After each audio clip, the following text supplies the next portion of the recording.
আজ এসেছি আমরা মিষ্টির দোকানে অর্ডার দিতে, মানে অগ্রিম অর্ডার দিতে হয়, তো সেটা দিয়ে এবার চলে এসেছি যেখান থেকে ছবি কিনি আমরা, সেই ফটো ফ্রেমের দোকানে। এখানে একটা বজরংবলির ছবি কিনলাম আর একটা হচ্ছে গণেশজির ছবি কিনলাম, কারণ আমার দোকানে হালখাতা তোমরা অনেকেই জানো। আর এখানে একটা শালু কাপড় নেব, যেহেতু জলচৌকির উপরে বসাতে হবে। আর এই দোকান থেকে আমরা দশকর্মা কিনি। তোমরা যারা বনগাঁয় থাকো তারা তো জানো যে অবোধ হালদারের দোকান, এখান থেকেই আমরা সমস্ত দশকর্মার জিনিসগুলো কিনি। তো কিনে নিলাম দুটো সুন্দর সুন্দর মালা কিনলাম, একটা বজরংবলির জন্যে আর একটা হচ্ছে হনুমানজির জন্যে। আর এইদিকে বাড়ি চলে এসে খাওয়া দাওয়া কমপ্লিট, আর বর্মশাই অফিসে রয়েছে, ও এক্ষুনি আসবে। তার আগে আমি কিন্তু এই সমস্ত ঠাকুরের বাসনগুলো মেজে এখানে রেখে দিয়েছি।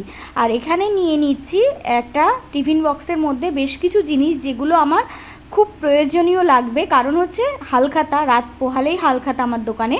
তো সেই জন্যে বাবান বাবিন যাবে, সেই জন্য ওখানে ছাতু, একটু চিনি নিয়েছি, আর চা পাতা নিয়েছি যদি চা করে খেতে পারি। আর ইন্ডাকশানটা নিচ্ছি, আর কয়েকটা বাসন নিচ্ছি, কারণ গোবিন্দভোগ চালের আলু সেদ্ধ দিয়ে করব হচ্ছে ভাত, যেদিনকে হালখাতা সেদিনকে, কারণ পুজো তো নিরামিষ খাবো।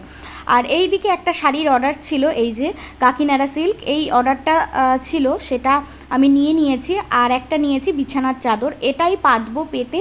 এবার দোকানের ওই জায়গাটা খুব সুন্দর করে পরিষ্কার পরিচ্ছন্ন করে নতুন চাদর পাতবো, কারণ রাত পোহালেই হালখাতা। আর এখানে আমার ডায়েরিটা নিয়ে নিচ্ছি। আর এদিকে দেখো আমি চলে এসেছি বাপের বাড়িতে। বর্মশাই কখন ভিডিও করেছে আমি বুঝতে পারিনি, তাই ভয় পেয়ে গেছিলাম যে তুমি ভিডিও অন করেছো।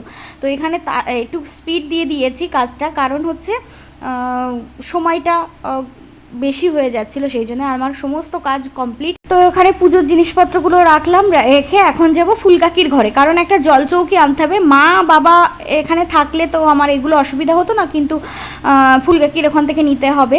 তো সেই জন্যে ফুলকাকিদের ঘরে যাব। আর এদিকে তোমাদেরকে এক ঝলকে দেখিয়ে দিচ্ছি যে কেমন করে গুছিয়ে রেখেছি।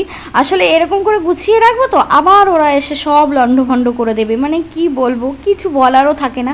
তো এই দেখো বিছানার চাদরটা পেতে খুব সুন্দর লাগছে, মাকে ভিডিও কলে দেখিয়েছি, মার ভীষণ পছন্দ হয়েছে। আর এখানে তেলের ব্যারেলগুলো রয়েছে, কারণ হচ্ছে আমার বাবা কেরোসিন তেলের ডিলার, এখন আপাতত তেল তো রেশনে কেউ নেয় না, সেই জন্য। আর এদিকে এটা হলো আমার ফুলকাকার ছেলে, আর ফুলকাকা ওই যে, আর ওইটা ফুলকাকি। তো আমরা এসেছি বলে আবার একটু চাউমিন খেয়ে নিচ্ছি আমরা, বর্মশাইও খাচ্ছে, ওদের খাবারে ভাগ দিয়ে দিয়েছি, তাই হাসাহাসি করছিলাম।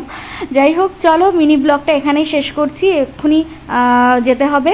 আর যাওয়ার আগে কালকের জন্য কিছু টাকা তুলতে হবে, তো ওই বর্মশাই টাকা তুলছে। তো চলো নেক্সট ব্লগে দেখা হচ্ছে।